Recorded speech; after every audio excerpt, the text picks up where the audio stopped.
south of Australia and over twice the size of Spain, New Guinea is the tribal world's last frontier.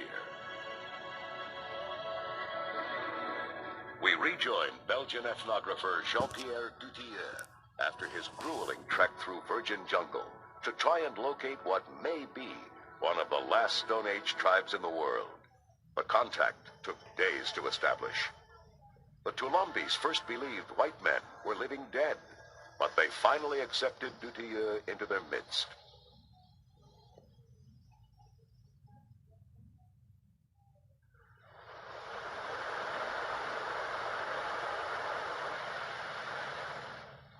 Jean-Pierre now offers the Toulambi their first matches, but they have no idea how to use them.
It is a good sign when the women and children are told it is safe to cross over. Headman Wawe goes back to help them across the bridge that spans the ages. Dutilleux learns the names of the advance party, Sanjuga and Gio.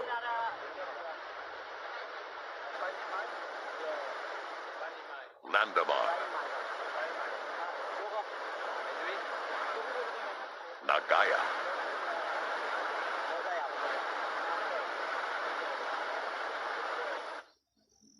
slowly, cautiously, they explore this alien land on the other side of the river.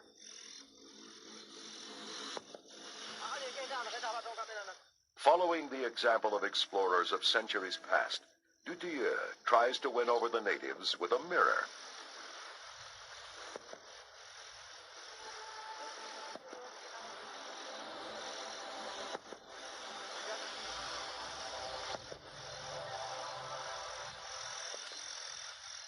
They have never seen their own image, except as a trembling reflection in rivers and pools.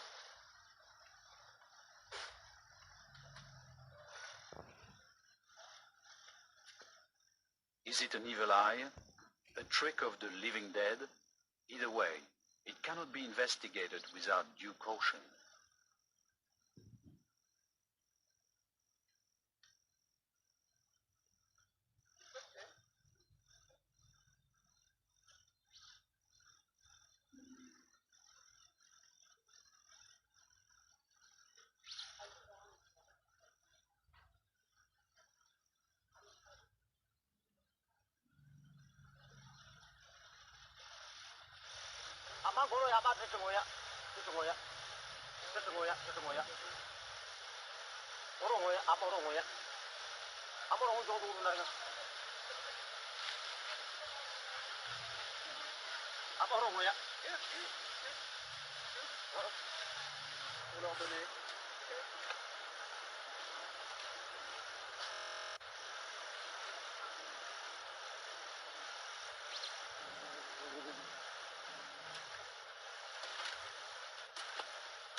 And then a knife.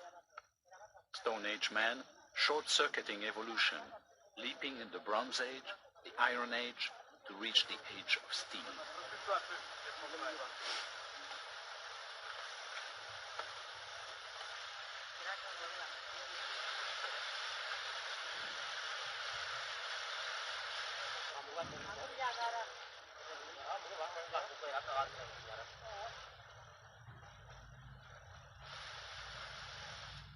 The Toulambi remain weary, but decide to accept Jean-Pierre's hospitality.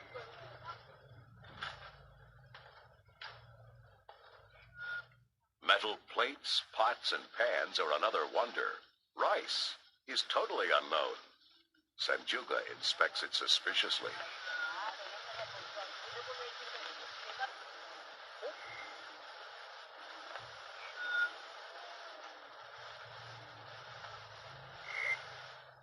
And Gio doesn't like the rice at all. But he changes his mind when I add salt.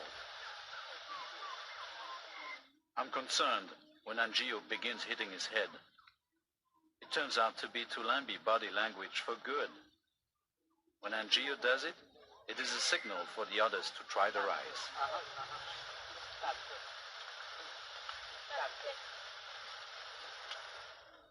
Instead of the customary scoop-shaped leaf, Jean-Pierre offers Sanjuga a spoon, but it's the rice that inspires all the headbanging.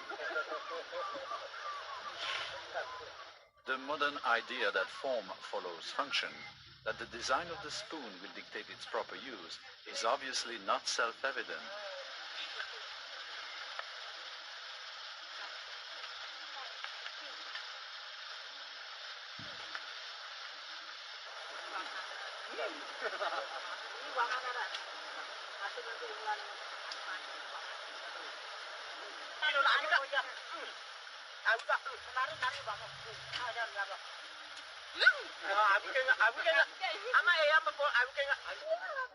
They soon forget the spoon and prefer to eat their usual way.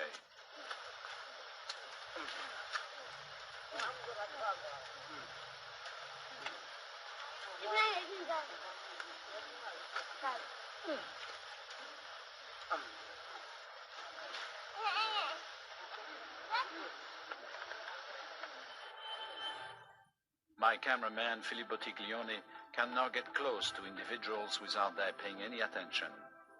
They have grown accustomed to his face with its cyclop eye of the camera lens, and so pay no attention to him as they investigate the mystery of my camp.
The Toulambi language sounds complex.